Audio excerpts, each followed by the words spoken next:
E nessa tarde recebemos aqui no nosso estúdio virtual o meu nobre amigo e escritor Marcos de Brito. Vocês já conhecem o Marcos de bastante tempo atrás, edições antigas do Vox Vampírica, ainda anteriores à nossa fase na Antena Zero e da época de A Sombra da Lua, não é mesmo, Marco?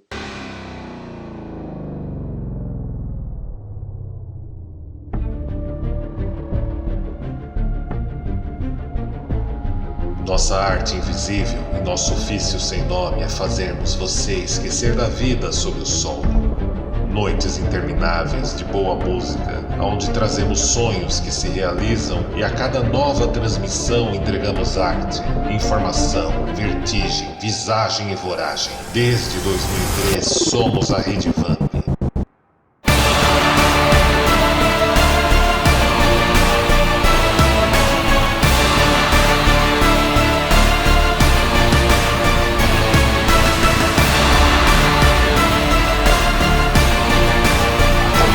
Vampírica da América do Sul e de Portugal. Sigam nosso Twitch e descubram um novo mundo. É mesmo, e inclusive eu acho que aqui foi o primeiro lugar que eu dei uma entrevista sobre o A Sombra da Lua e vai ser a primeira vez que eu falo também sobre o novo livro, né? Opa, é verdade, né? Nossa, já faz. Eu não vou fazer o cálculo de tempo porque vai denunciar nossas idades. É, mas foi lançado em 2012, né? 2012, o A Sombra da Lua. 2012. Uhum. E aí foi quando 2012. eu ouvi falar do São Cristóvão, né? Eu adorei É, aquela história. eu me lembro que na nossa conversa a gente falou bastante sobre licantropia, né? E no caso, como no A Sombra da Lua, eu não abordo o lobisomem como apenas a maldição do homem que se transforma, mas como algo mais religioso e até que envolve questões bíblicas, né? De que quando Jesus foi naquele período de 18 anos que ele desapareceu da Bíblia, foi porque ele foi justamente, entre aspas, catequizar criaturas de formas diferentes que ele conheceu, vamos dizer que a criatura que o São Cristóvão fazia parte. Uhum. Nosso interesse na conversa. Marcos, vamos só repetir essa pergunta aqui que deu um gap aqui. Um gap muito louco. Tá. Tá, ok. Vamos voltar. Então, São Cristóvão. Foi a primeira vez que eu vi uma menção a São Cristóvão como lobisomem. Eu achei uma menção fascinante, assim, achei que você emprestou uma profundidade, uma densidade muito legal às histórias de lobisomem, quando você me contou aquilo naquela entrevista, antes de eu ler o livro. E aí, me fala um pouco mais disso. São Cristóvão, Cristo. O que eu acho legal no A Sombra da Lua é que eu não quis fazer aquela versão de lobisomem simplesmente como maldição, né? O homem com seus desejos reprimidos e animalescos que se transforma e acaba dando vazão a um lado animal. Eu queria trazer uma maldição cristã, porque nos meus livros tem muito isso de interpretar de maneira sacro-satânica as escrituras, que tudo que lá que pode ser dito por Deus pode ser interpretado de um jeito ruim também. Então eu meio que gosto de trabalhar essa questão da luz e das trevas com uma certa semelhança. E no caso ali, o que eu estudei e eu trouxe é que o São Cristóvão pertencia a uma raça chamada Sinocefale que habitava nas Índias, nas montanhas das Índias. Tanto que quando Jesus fez aquele sumiço dele na Bíblia, né, do seu período de acho que 18 anos, ele foi para esses locais e na minha história eu considero que ele foi para lá e conheceu a raça que o São Cristóvão pertencia, que eram esses homens com cabeça de cachorro. E quando eu tive contato com essa história, eu achei aquilo tão lógico, sim. A gente vê animais sendo extintos hoje, várias criaturas que não existem mais, e essas criaturas elas não eram apenas narradas nos livros, não apócrifos, mas nos livros agnósticos, né, como o Saltério de Kiev, Saltério de Teodoro, que mostra Jesus falando com essas criaturas, como também as aventuras do Alexandre o Grande narravam essas criaturas e também na enciclopédia de Plínio também falava. Então, assim, eu de fato acredito que eram criaturas que existiam e que foram dizimadas em algum momento. E isso é tão importante para mim que eu até fiz, né, Deixa eu ver se dá para ver aqui, né? Dá, sim. O São Cristóvão, ele informa que Sinocéfalo. você fale, que eu uso desde a época da Sombra da Lua. Não tiro isso do pescoço, só para dormir. Nossa, cara, isso é fantástico. Pelo menos, eu adorei essa versão. Eu achei que foi uma das mais densas, uma das mais legais já feitas, na contribuição à figura do lobisomem, né? Eu achei fascinante. Mas hoje temos mais uma bomba, né, para os nossos ouvintes, Uhum. que é o seu novo livro, O Apocalipse segundo Fausto. Eu li o epígrafe feito pelo meu nobre amigo Luiz Felipe Pondé, o filósofo, e Uhum. eu fiquei fascinado. Ah, Eu tô vindo de uma. Eu tenho um álbum da banda sueca Therion chamado Beloved Antichrist, que eu amo. também adoro. E quando eu vi que aparentemente esse tema, né, do anticristo, do Apocalipse segundo Fausto, a Uhum. metáfora, a alegoria do homem faustiano movimenta muitas correntes da magia, do ocultismo, da tradição ocidental. É Sim. um tema fantástico, um tema foda, mas, Marco, apresenta pra gente o que vamos encontrar em Apocalipse segundo Fausto, sua nova obra. Uhum. Bom, o tema, né, sobre o homem que vende alma ao diabo, ele já foi explorada talvez até a exaustão, mas mesmo assim é algo que ainda fascina a gente, principalmente nós que não só somos escritores, mas também trabalhamos com esse conhecimento do oculto, né, de o que é de fato válido a vender, o que de fato vale receber em troca da nossa alma, né? Seriam bens materiais, mulheres e tal, conhecimento, como no caso do Fausto de Goethe, é o conhecimento, né? Tanto que, dando spoiler para quem ainda não leu, no final ele acaba tendo uma absolvição pelo fato de ele ter usado o conhecimento a favor da humanidade no fim, no segundo ato, né? Na segunda parte do Goethe. No caso do Apocalipse segundo Fausto, eu quis trazer uma ideia meio inversa sobre essa noção. Não de um homem em busca de um pacto com o diabo, mas o diabo que necessita do homem para dar vazão a uma profecia antiga. Porque como na Bíblia, no Apocalipse, disse que o falso profeta irá anunciar o anticristo, e com a vinda do anticristo, a grande tribulação e o grande alerta, vai vir o fim do mundo, eu quis fazer uma lógica de que o meu personagem, que se chama Fausto Macário, inclusive, nas duas referências que eu Uau! mais gosto sobre o diabo, ele é um personagem que interpreta, ele é um ator, né? O personagem falso do meu livro, ele é um ator que interpreta Jesus em peças bíblicas, no cinema, no teatro, em qualquer lugar. Ele é super conhecido e considerado por muitos como o Messias, porque ele é muito parecido fisicamente e ele teve um sucesso muito estrondoso sendo esse personagem. E eis que ele, com 33 anos, está fazendo a Paixão de Cristo no Teatro de Nova Jerusalém, aquele teatro famoso, a céu aberto de Nova Jerusalém, e durante a crucificação, logo quando ele oferece a Deus seu espírito, né, quando ele morre, tem uma tempestade no local e impede a continuação da peça. Então, como ele é muito famoso, a mídia começa a falar que não teve ressurreição, que Jesus morreu e não ressurgiu. E aquilo começa a martelar na cabeça dele que ele vai tentar buscar explicações com um psicólogo, né, com a psicóloga dele, sobre o que isso significa, porque ele está se sentindo mal. E ela vai trazendo essas questões do 33 anos, que talvez ele esteja com medo que o personagem que ele interpretou, que deu fama, ele também o abandone, porque como Jesus morreu aos 33, ele também está com 33, então crio toda uma simbologia em cima disso. E desde que ele não conseguiu interpretar a ressurreição, sempre que ele dorme, ele sonha que ele está num palco de um teatro, e nesse palco do teatro tem os portões do inferno, tem o Sheol.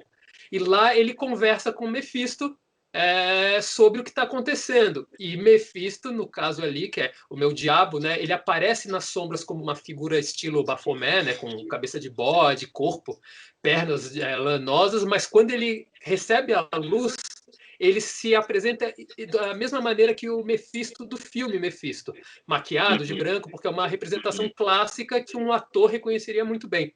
Então eles começam a travar um diálogo todas as noites, sempre que ele dorme, eles travam esse diálogo na frente do inferno, que o diabo está querendo convencer Fausto de que ele é o final dos tempos. E ele começa a jogar que o falso profeta é uma pessoa que age a partir de milagres, daí começam na história, ter pequenos elementos na história que comprovam tudo isso. Então fica aquilo, será que é verdade? Será que é coincidência? E eu vou jogando isso até que começam a crescer chifres na cabeça dele, aos poucos, umas pintas que vão crescendo, crescendo, e as pessoas começam a ver que ele, que era visto como Messias, começa a ser visto como um enganador, né? Um falso Messias, e a massa começa a ir contra ele, ele tem que fugir. E, assim, se eu ficar falando mais, eu vou acabar dando spoiler, mas é um livro mais filosófico do que de ficção, apesar dele ser uma ficção, tem uma história, começo, meio e fim, é uma leitura também agradável, porém ele é um livro proposta. Ele tem capítulos que são narrados em terceira pessoa, que são esses diálogos no inferno. Tem o capítulo que é uma onisciência maior do que divina, assim, uma coisa meio cósmica, uma verdade universal, que fala sobre o universo mesmo, sobre as movimentações cósmicas do centro da galáxia, e tem os capítulos que são os capítulos do livro de Fausto, que eles são narrados igual na Bíblia, em versículos, em primeira pessoa, que é a experiência dele, meio que quase que póstumamente falando, né, sobre o que aconteceu até o fim do mundo. Então é um livro bem diferente, assim, e eu acho um dos meus livros mais bem escritos, né, porque é natural que a gente vai evoluindo, mas ele tem essa proposta mais diferente. O meu público, geralmente, pode achar estranho, sabe? Porque ele fala, nossa, o Marcos mudou completamente, porque ele não age em torno de uma grande reviravolta, ele age em torno de uma filosofia que une a questão bíblica, a questão religiosa, com o que é astrofísico e científico. Eu explico o apocalipse bíblico e tudo o que acontece até lá a partir de ciência astrofísica, né? Eu dou explicações das trombetas do apocalipse, que elas começam a ser ouvidas, né, durante o livro. Eu começo a explicar toda a comunhão que existe, né, na religião, que diz que nós fazemos parte do todo. Então, cientistas explicam que nós também somos poeira de estrela. Então, é meio que uma conjunção onde, pela primeira vez na história da humanidade, a ciência e a religião concordam que algo está a acontecer. E como se livrar disso? Como se salvar disso? Daí vem a filosofia e começa a falar sobre o sacrifício. Daí começa a dar tudo errado, né? Cara, quando sai? Quando lança? O livro está previsto para ser lançado em julho, né? Vai para a gráfica em junho agora, porém, por causa de pandemia, eu quero fazer um lançamento grande, eu não quero fazer esse lançamento só virtual, então talvez a gente segure um pouco a venda, mas ele vai de junho, com certeza, a gente vai decidir se libera uma pré-venda e daí faz um lançamento depois, ou se libera uma venda já normal, mas faz um evento de autógrafo depois. E eu acabei nem falando do Marco, Pondé. Refaz essa parte do lançamento que deu aquela engripada de novo. Uhum. Para o lançamento do Apocalipse segundo Fausto, a gente está pensando se faz uma pré-venda agora, para depois fazer um evento de lançamento, porque eu não queria fazer, nessa época de pandemia, um lançamento virtual. Eu gostaria de ter um lançamento presencial com as pessoas, né, para verem o livro, ver a reação das pessoas também, encontrar as pessoas que gostam da minha literatura, mas com certeza eu vou ter o livro na minha mão já no final de junho, porque ele deve estar indo para a gráfica daqui a algumas semanas, e então não sei se a gente vai liberar uma pré-venda já em junho, ou se a gente vai segurar julho para ficar mais próximo de um evento de lançamento, ou um evento de autógrafos. Uhum. Dá um mistério. Marco, como é escrever um livro sobre o fim do mundo e a gente está vivendo uma experiência de pandemia global e você está experimentando isso? Eu escrevi, lancei um chamado Deus é um Dragão, sobre cosmovisão vampírica pela Penumbra, e eu vou fazer uma palestra em breve sobre esse livro virtual. Mas eu fiz esse lançamento e tudo mais. Mas é um tema que eu recebo e-mails, recebo o apreço dos meus leitores, e ele tem sido positivo e tudo mais, mas não deixa de ser estranho falar sobre esse tema nesse momento. Como está sendo para você? Olha, felizmente eu escrevi ele já faz alguns anos. Então, quando eu escrevi, eu estava mais focado naquela questão dos sons que estavam sendo ouvidos no universo, em vários países do mundo. E isso, junto com a aula que eu tinha feito do Pondé do Anticristo, do Lars von Trier, me deram essa ideia de escrever isso. Então é um livro que assim, ele foi sendo maturado por muito tempo. Eu demorei alguns anos para escrever porque eu parei muito tempo. E o Pondé, ele não foi só meu professor na Casa do Saber nesse curso, como ele foi da faculdade. Ele deu 6 meses, desculpa, 6 meses de aula, um semestre de aula na FAP, né? Ele é professor docente lá. Então eu já conversava muito com ele sobre essas questões filosóficas. E quando eu escrevi esse livro e falei para ele que era baseado numa teoria, aquela epígrafe que ele fez, eu falei, você pode fazer uma epígrafe nesse sentido, que é o resumo da sua aula? Ele, lógico, isso aí é algo que eu diria. Daí ele escreveu e, né, para o livro. Então, assim, a noção de fim do mundo é algo que, desde sempre, eu acho que paira sobre nossas cabeças, né? A gente sempre tem uma desgraça, um meteoro vindo, uma pandemia ou algo que vem nos dizimar, então acho que é muito presente. Essa pandemia, ela está, acho que confirmando, talvez, algo de que eu tento falar nesse livro, que o apocalipse está próximo, né? Mas quando a gente fala que o fim do mundo está próximo, ele não é próximo daqui 1, 2, 3 anos, né? A nível cósmico, o próximo pode ser milhares de anos, mas para a realidade real, né, cósmica do negócio, isso é pouco tempo. E a gente está enfrentando muitas situações que a gente não enfrentava antes, né? Essa questão de desgraças sucessivas, de problemas no planeta, de problemas de moral, né, muito forte, parece sim a grande tribulação bíblica que dizem, né? Que a gente começa a entrar num tipo de um abismo moral que tudo vai indo mal até o grande fim, até a gente precisar de uma salvação, e essa salvação, na verdade, é um fim. Só que o que me deixa mais intrigado na realidade do que eu escrevi com o que está passando hoje é mais a questão distópica de uma sociedade cristã. No meu Peraí, que livro, deu uma eles engripada de acabam novo. se tornando. Peraí. A partir de. Deixa eu ver se eu abro aqui melhor. Talvez A seja o partir da onde? sinal. Volta, você estava falando sobre ai, caramba, sobre não vou falar desgraceira, mas você estava falando sobre esse momento que a gente vai convergindo para uma situação que se perde a moral, que se perde o negócio, e aí você percebe que dá a impressão que é isso mesmo que vai acontecer, todos estão à espera de uma grande salvação. Porque assim, como hoje em dia parece que nós estamos indo para um abismo, né? As questões não só morais, mas econômicas, de tudo, estão fazendo nós descobrirmos uma maldade inerente do ser humano que às vezes a gente gosta de evitar, de fingir que nós não a temos. E quando nós percebemos que a gente está para esse buraco, a gente precisa de uma salvação, de algo que nos tire de lá. E essa salvação geralmente é uma grande mudança, que seria, assim, em palavras mais grosseiras, o fim, né? Seria o fim da vida, o fim de uma existência para uma nova existência que nós não sabemos qual é. E a Bíblia diz que é uma existência ao lado de Deus, ou seja, viver nós não viveremos. Só que esse tempo ele pode demorar muitos anos, apesar de parecer próximo. Quando a gente fala em relação cósmica é próximo, mas para nós parece ser algo extremamente longo. Mas o que mais me impressiona na realidade do que eu escrevi para o que nós estamos passando hoje não é nem essa questão da pandemia, mas é a questão de uma distopia que todo mundo é religioso, né? Parece que hoje a gente tem uma parcela da população que não apenas é religiosa, mas é ultracristã, né? Ela prega uns morais exacerbados que elas não praticam. Então o livro é muito sobre isso, é sobre pessoas que idolatram uma imagem por ela parecer a do Messias, mas daí de repente quando ela não mais os agrada, eles começam a demonizá-la e começam a querer destruí-la. E daí eles percebem que essa própria destruição é o que faz o fim do mundo se aproximar, sabe? É justamente essa perda de moral, esse exagero dos bons costumes falsos que faz com que elas entrem num parafuso assim que vai levar todo mundo para o abismo. Cara, foda, sensacional. Nossa, se eu gravar um vídeo sobre as temidas Clifots, né?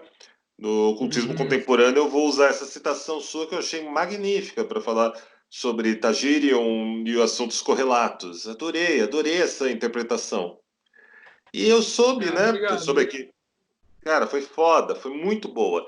E agora, assim, a gente conversava aqui no backstage, né? Você me contou que essa história você encontrou nela, você teve uma influência, né? Uma inspiração numa outra obra que foi que existiu no lado B, no underground da literatura fantástica brasileira, né? Que é o Livro dos Demônios, do Antônio Fagundes Filho, lá de Santa Catarina, não é mesmo? Acho que é Porto Alegre. Porto Alegre. Ah, ele é do Sul mesmo. É, Ah, ok. Rio Grande do Sul mesmo. Rio Grande do Sul. Puxa, eu achei que ele era de Curitiba. O livro tem uma influência. Eu sei que ele é de Porto Alegre porque eu fui numa feira e eu tentei encontrar ele lá, né, mas não consegui. Então a gente às vezes troca essas mensagens para ver se a gente se encontra, porque o Livro dos Demônios, antes de eu conhecer o escritor Antônio Fagundes Filho, eu me lembro que eu estava só procurando algo para ler e encontrei. Eu não me lembro se foi num sebo, porque era um livro já mais antigo, o Livro dos Demônios. Eu falei, vou comprar isso aqui, sem expectativa nenhuma, mas quando eu li, aquilo me abriu uma visão assim de mundo, né, de que eu nunca acreditava piamente nas coisas que eu estudei ou nas coisas que eu via mesmo durante a noite, que eu ouvia, porque elas entravam em confronto.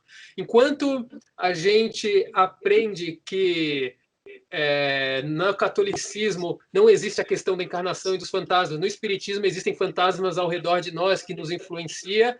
Eu achava que o que eu via durante a noite era algo além disso tudo. E quando eu vi no livro dele a existência de vários demônios, eu não sabia, eu não conhecia esse conceito. O livro, acho que, se eu não me engano, é de 96. Eu li, acho que em 99, por aí, e eu não conhecia o conceito de que vários demônios existiam, sendo que Satã, Satanás não são a mesma pessoa, né? Lúcifer, Asmodeus, Belial, tudo é outra coisa. E quando eu li aquilo, eu falei, mas tem tanto sentido isso. Daí que eu comecei a procurar mais e aquilo foi criando em mim histórias e verdades que eu comecei a tomar como reais. E lendo esse livro dele especificamente, eu comecei a criar minhas histórias sem ter uma imagem de um diabo, né? Mas sim imagens de maus. Os maus são situações, são criaturas diferentes, cada uma com o seu reino específico. E daí, quando eu escrevi esse livro, eu entrei em conflito com essa teoria. Eu falei, puxa, eu vou decepcionar, não conheci ainda, eu vou decepcionar ele porque eu aqui, só que não, eu quero botar Satanás, diabo, capeta, Lúcifer, Beelzebub, tudo como o mesmo. Por quê? Porque a visão católica, né, se passa essa ideia. E eu quero que o meu público que lê esse livro seja pela ótica do cristianismo, e não pela ótica da demonologia. Então eu escrevi isso como um único diabo, um grande ser malévolo que criou todo o mal. E daí, quando eu conversei com ele, que eu falei, eu preciso que ele faça algum texto para esse livro, porque... Ixi, Marco, travou. E eu expliquei isso para ele. E agora? Eu expliquei isso para ele. Daí, quando eu entrei em contato com o Antônio, eu expliquei para ele que eu tinha lido o livro dele, que eu acreditava nas coisas que ele relatou lá da ida dele ao inferno, porém que como eu tinha esse propósito de fazer um livro, entre aspas, cristão, eu ia ignorar essa teoria, mas que eu queria muito que ele fizesse uma introdução a esse livro, mesmo que talvez não fosse de acordo com o que ele viu quando ele foi para o inferno, né, como ele diz que fez no livro dele. E ele topou de boa, porque ele falou, Marcos, cada inferno é uma representação do eu, né? Nós vemos o inferno conforme a nossa doutrina, a nossa interpretação dele. Então não está errado o que você escreveu, e ele ficou felicíssimo, né? Porque eu acho interessante que no passado eu olhava ele, olhava aquele livro e pensava quem é esse cara e idolatrava a figura dele sem saber. Para mim ele já tinha morrido, nem sabia quem era, assim. Um autor, tal. De repente que eu descobri que ele tinha Facebook e tal, comecei a entrar em contato, conversar. E hoje eu acho ótimo, né? Porque a gente troca ideia como se fosse só duas pessoas conversando sobre o oculto. Mas eu geralmente fico até nervoso quando entro em contato com ele, porque eu tenho medo que ele me faça alguma pergunta e eu responda besteira, né? Porque o meu conhecimento eu considero muito inferior ao dele, né? Uhum. Não, imagina, cara, é muito legal esse contato com os autores, né, que de alguma maneira inspiram, influenciam a gente, né? Eu, pelo menos, acho fascinante. Eu tive, inclusive, o privilégio de conhecer e de entrevistar alguns desses autores, né, e autoras que fizeram uma diferença danada na minha vida e sim, eu sei o que você está falando, sempre rola esse negócio. Uhum. Cada vez, alguns deles já são de boa, mas tem alguns que quando você vai entrevistar, você vai bater um papo, aí não, não, não, tipo, deixa eu manter aqui o status, deixa eu manter, deixa eu me preparar É, para bater esse sim, papo, me preparar para a é, entrevista. é que na literatura é difícil eu ter um ídolo vivo, né? Porque eu leio muito Mal do Século, ultrarromantismo, eu gosto muito de Álvares de Azevedo, de Allan Poe, Byron, mas escritores vivos eu não tenho nenhum que eu pense, poxa, nossa, eu beijo o chão que esse rapaz pisa. Não, eu realmente não tenho. No cinema eu tenho muitos. Então, no cinema eu teria essa relação com vários, que o pessoal, como é que eu vou conversar frente a frente com essa pessoa? E, no caso, o Antônio era um desses, né? Porque quando eu vi que ele existia, que ele tinha escrito aquele livro, eu tive essa sensação. E até hoje eu ainda tenho, né? Quando eu falo com ele, eu penso, nossa, vou ficar um pouco na minha para eu não atrapalhar. Mas quando ele entra em contato comigo para conversar sobre qualquer coisa, eu fico, nossa, não existe de fato isso, né? Eu gosto do que ele escreve na mesma medida que ele também respeita o que eu escrevo. Então é legal a gente identificar isso, né? De pessoas que você olha por baixo, de repente você vê, não preciso fazer isso. No cinema isso aconteceu comigo a primeira vez quando eu chamei o André Abujanra para fazer uma trilha sonora. Falava, meu, é o André Abujanra do Karnak, quem sou eu para pedir uma música para ele? E ele fez, e fez de graça, porque ele adorou o filme, ele até pediu os direitos de um outro filme para ele fazer um clipe, ele fez uma música baseada num curta meu, porque ele adorou, então é engraçado, né? A gente se coloca. A gente se coloca lá embaixo quando a gente não precisa, né? Todo mundo quer essa aprovação, todo mundo quer ser adorado, todo mundo, quando recebe um elogio, fica feliz, né? Não é porque a pessoa talvez seja mais famosa ou tenha atingido um patamar maior que você não pode falar, pô, seu livro é bom. Não vai, isso vai ser ótimo de qualquer jeito para a pessoa, né? Não, isso é fascinante. E agora, Marcos, tem um negócio que eu lembrei aqui que eu estava louco para te perguntar. Acho que a gente vai fazer meio que já vai, é o primeiro teaser aqui que a gente já vai soltar do assunto, né? Tem um filme muito legal de um cineasta brasileiro que eu adoro, chamado Almas que Dançam no Escuro. Eu sei que ele está aí em pós-produção, é aquele momento que eu nem sei os nomes técnicos, na verdade, mas é aquele Uhum, momento que eu sei que os caras pegam todas as tomadas que foram feitas e começam a editar.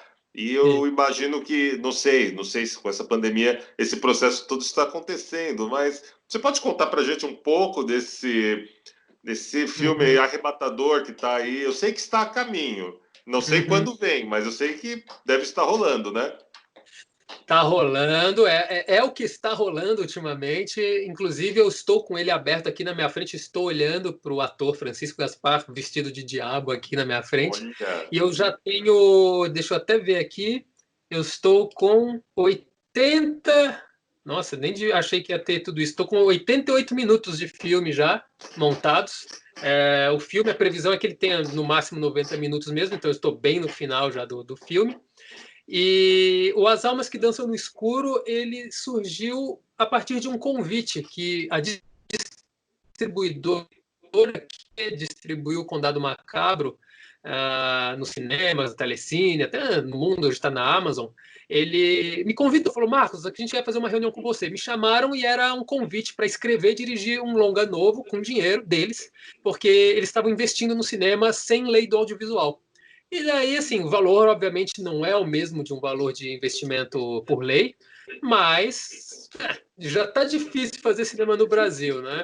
E na época eu me lembro que eu estava passando por um branco criativo que eu não conseguia escrever. Eu falava, não, nada que eu escrevia eu gostava. Então isso me forçou a fazer uma história. E quando eu aceitei, eu me deu um prazo, né, de alguns 2 meses para escrever um roteiro, fazer o meio e a gente filmou. A gente filmou em dezembro do ano passado e agora a gente está na finalização. Eu estou terminando a montagem, provavelmente daqui no máximo 3 semanas, no máximo eu termino a Uau! montagem.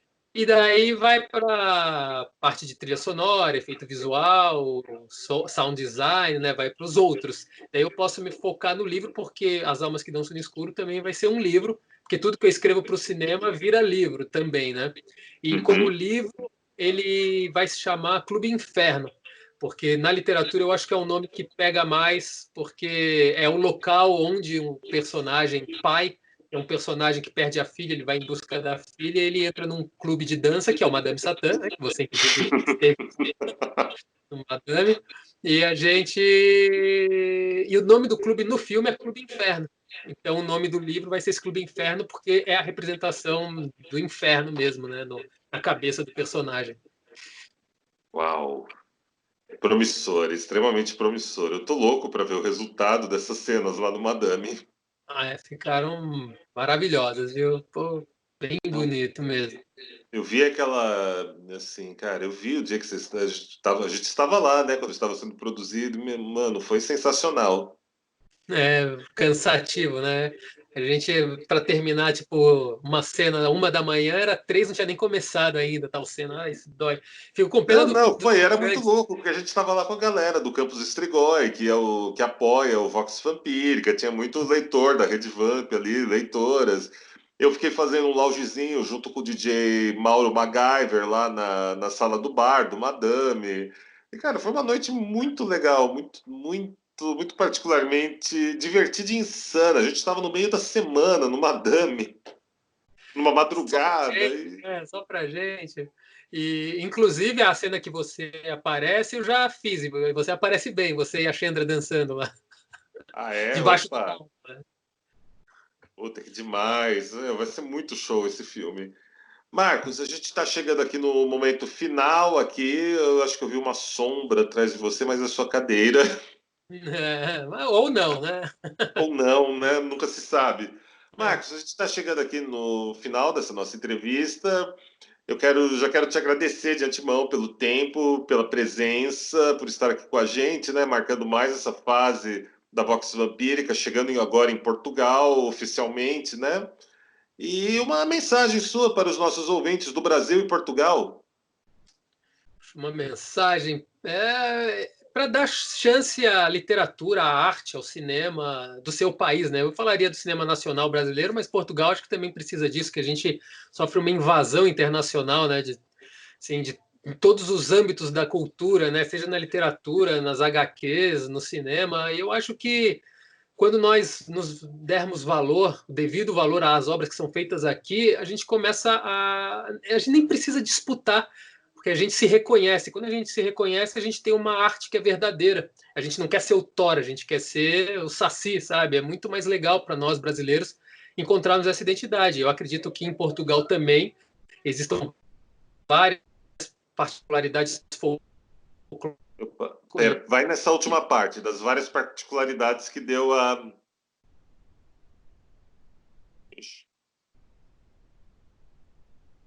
Tá? Peraí que falou meio que você falou. Peraí que você tá voltando, tá quadriculado ainda. Tá pausado agora.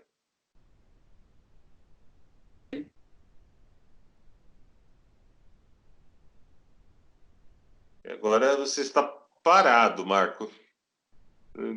Pera, você está voltando, será o sinal do... Peraí, também, mas agora vamos ver. E aí? Ainda está pausado. Será que eu vou...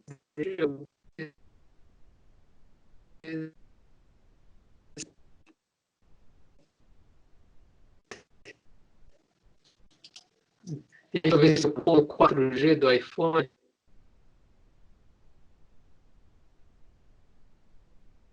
Continua travado aqui. E agora? Agora você voltou a se mexer. Voltei a me mexer, o som tá bom, tá tudo ok? O som tá bom, você está quadriculado, mas o som tá bom. O som tá bom e teve uma briga de gato aqui do meu lado. A gente tem 5, bom, né? Não, peraí. Eu tinha 2, faleceram ano passado. Dó, viu? Olha que gracinha! Eu vou pegar um gatinho novo agora, que a gente tá esperando ele ficar castrado. Bonitinho. Mas eu fiquei 15 anos, né, com os meus gatos. Os 2 morreram no mesmo mês, assim. Puxa. Um deu aquela trombose, sabe? Daí não teve o que fazer. A trombose, né, que aí não mexe da cintura para baixo, daí tem que sacrificar, então foi, assim, terrível.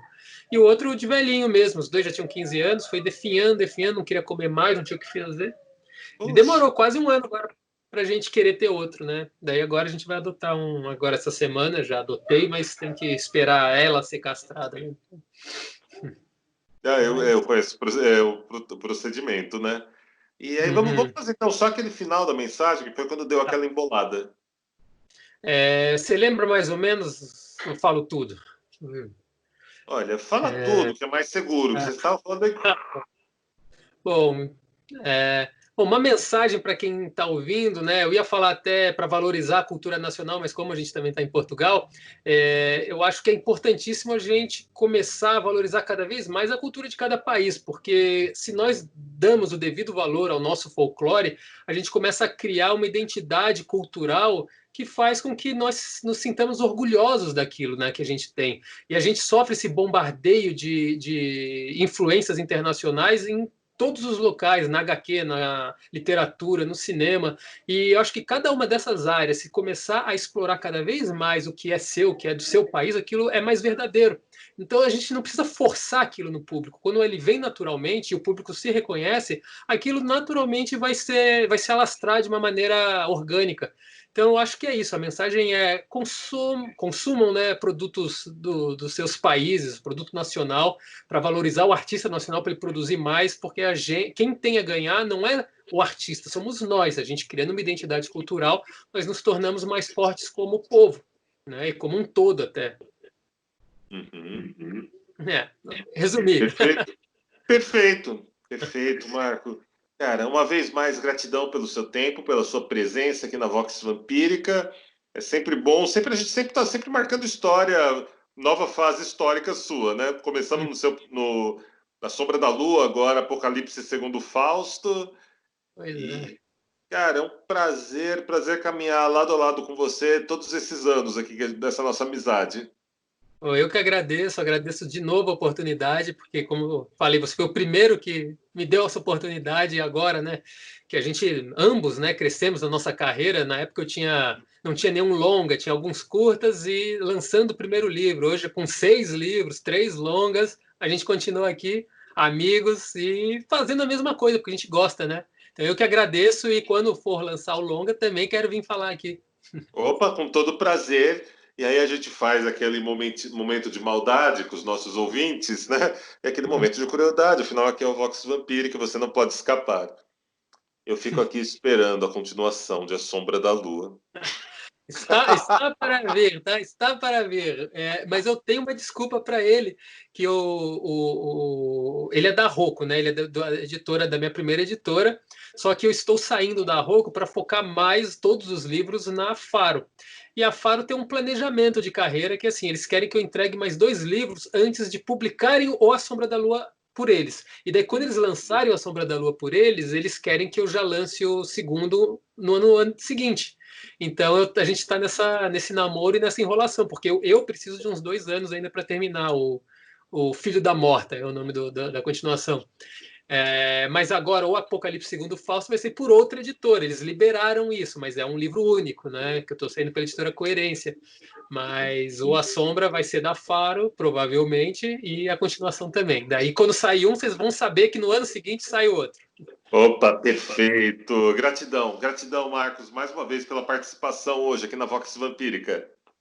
Obrigado, Lorde. Eu que agradeço e conte sempre comigo. Opa, contamos. E agora continuamos com mais um bloco musical.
você gostou deste vídeo, deixe um curtir, compartilhe com pessoas afins e visite sempre o nosso portal redevamp.com.